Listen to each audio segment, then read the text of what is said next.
Okay, so picking back up with the audit risk model and the next relevant learning objective. So we've talked about inherent risk, we've talked about control risk in terms of how we go about dealing with those, and then kind of putting those two together is assessing the risk of material misstatement. And so I'm breaking that learning objective up into two parts. Um, and so uh, we're going to do the first part of it first, which again is we're going to talk about assessing the risk of material misstatement. Later, we'll talk about the audit procedures, but let's talk about the assessment first. And so, what kind of material misstatements can we actually have as it relates to inventory? And so, there's a couple different categories. We can misstate the cost related to inventory, and that could be fraudulent or error based. Fraud would be related to intentional misstatements of those costs or of inventory prices. Errors would be related to in terms of how we do, for example, the assignment of direct labor versus direct material versus factory overhead, right? We don't apply the inventory, or excuse me, our clients don't apply the inventory valuation method correctly, and so that's a possibility. Or we get some errors in the pricing of inventory. It could be issues with the application related inventory, um, and so, or somehow we have some corruption in the database, or we have individuals that don't have proper supervision, those kind of things. Have an ineffective costing system. Those would all relate to the errors. A lot of the fraud, again, is related to not having good oversight, having an environment that's focused on meeting earnings targets, so the tone at the top is inappropriate. That's, again, I've kind of made that point that most of the fraudulent misstatements can be usually traced back to, very similar issues with the control environment that lead to the incentive or the opportunity to conduct the fraud. Another area, so if misstating the cost is one type of misstatement, misstating the quantities would be another. And so we could have issues related to theft, issues related to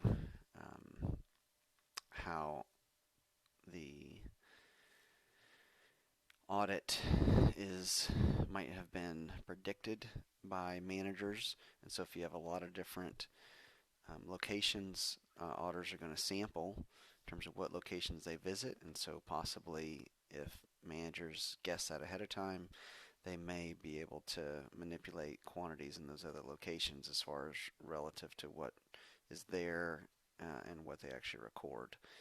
Um, and obviously we can have just an error in miscounting as well. If you don't have that process very systematically set up, then it can be very easy to miscount, especially if the business is ongoing. And we'll talk about that a little bit later. So those are a couple of the different types of misstatements. Another one would be related to recognition of purchases and basically a timing, either pushing purchases to the future period or um, taking purchases and intentionally recording, either intentionally doing or having an error related to the timing. And you could do early or late recognition of purchases, right? You may try and get more purchases in, pretend as though you have more in because it could conceivably impact the cost of goods sold estimate, right? So if you just think about that finished goods T account, if you had a higher amount that was in that kind of went into the inventory you're going to sell, um, and assuming the that it flows through to an ending balance, then it could make your cost of goods sold look lower, right? So that's a potential fraud they could do. and again, similar reasons for that.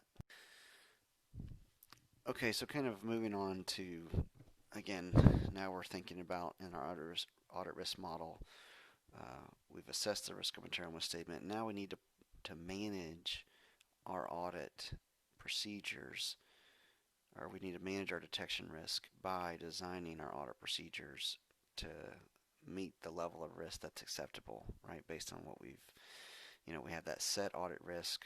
We're assessing inherent risk. We're evaluating control risk. Based on all of that, we're determining what our detection risk is, and then we're going to manipulate the nature, timing, and extent of our audit procedures in order to achieve the detection risk level that we need to.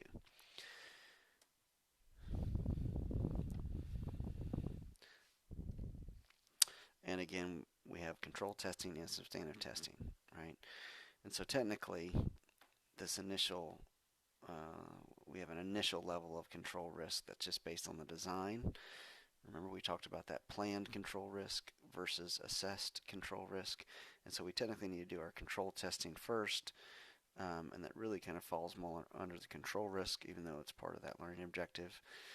And so if we think about the test of controls, an example would be, let's say we want to look at the different purchases they've made. Let's say it's a retailer, right? And so a lot of their cost of goods sold is just based on the purchases they made. There's not a conversion process in the sense that would change the cost.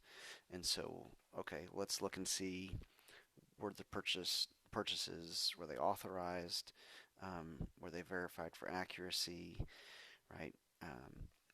Were they made with a verified vendor, right, from the vendor list? Those kind of things is what we would look at as a test of control in this area. We could also perform tests of the cost accounting system. Again, let's assume we have a manufacturing, so we have that raw materials, work in process, and finished goods. So we would look to see, for example, did those three reconcile, right? If you have decreases in your raw materials, then you should see a corresponding increase in work in process. Same thing for work in process. If you see a decrease in work in process because the cost of goods manufactured, then we should see a relevant increase to the finished goods, right? So we can do those kinds of tests. We can look to see as far as movement between one account to another, were the correct individuals that were supposed to make those recordings, record those transactions, were those the ones that actually did it? Um, and we can look to see for the documentation that would be required, for example, to move inventory out of storekeeping. Did they have an appropriate raw materials requisition, for example? So we would look to see changes or how the transactions are flowing through the cost accounting system, and then make sure that the relevant documentation is there. And then after we do those test controls, then we would revise our control risk, right? So we would revise our control risk, and so that then we'd come up with our assessed control risk, and then we would see if that's different from what we planned, then we need to take that into account when we come down here and actually look at our substantive testing. And so an application that we can do related to this is using, again, the SUA from the prior application that we did, where we identify internal control strengths. Now we're going to design test of controls for those controls that we identified, and try and link those tests to the assertions that are relevant, because at the end of the day, we have to get to a place where we can get comfort around these assertions, because the assertions are where we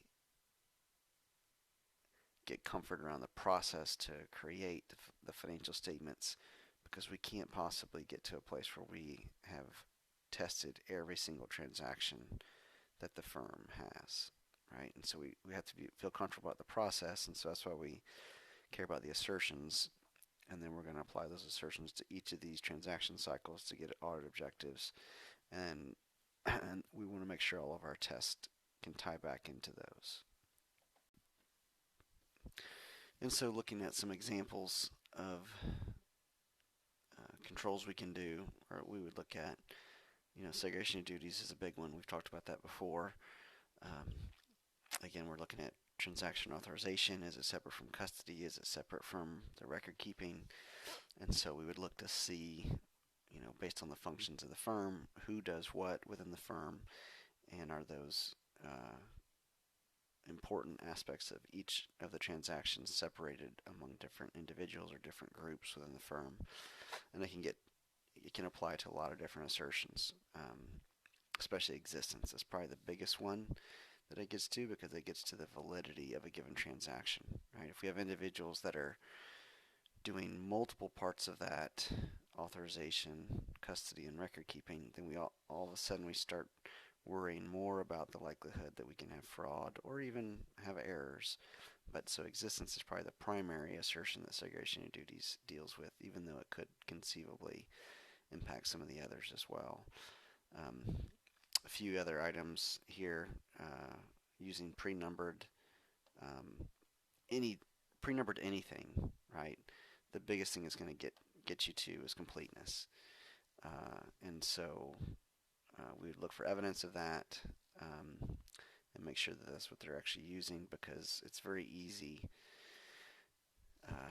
either doing it manually or if we have transactions recorded, to find, especially if we have them recorded in a database, but to look for any gaps, right? And to find a gap suggests that there's an issue with completeness. Let's see, I'm not going to go through each one of these. So an important one would be, if we're talking about a production process, analyzing variances relative to standard cost. So we would look for, one, evidence that there were variances, and then two, we'd want to look to see, are there appropriately following up on those variances, right? So it's one thing to have a variance, but the firm should be trying to manage those variances and see, well, is that a problem with our standard cost, or is it a problem with actual production process not doing what they're supposed to do, and either taking more time than they're supposed to in order to cut corners, or they're taking, more time than they're supposed to, and it leading to a higher price, or not as much time as it's supposed to because they're trying to cut corners.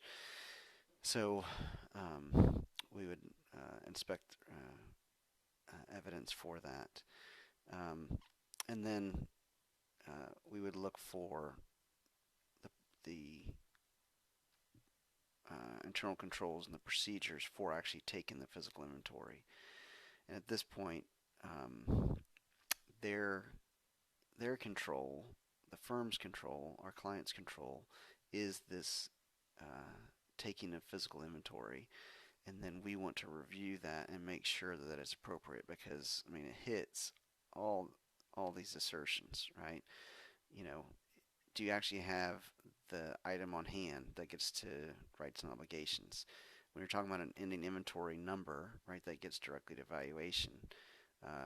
Cutoff would be, do you actually have the inventories? If you have a proper physical inventory, then you can say whether or not you have the inventory in this period or not. If it's done, if the inventory is done at the right time. Completeness, it's possible that you could have some inventory that's physical inventory that's not actually recorded, and then if you look at the actual recording of inventory, do you actually see the physical evidence of the inventory, which gets to existence? Okay, so those are several of the controls and the ways to test, and then the assertions that they're related to. All right, so that's going to do it for this set of the slides for the first part of inventories, and then the next day we tackle inventories, we'll get to the remaining part of the chapter.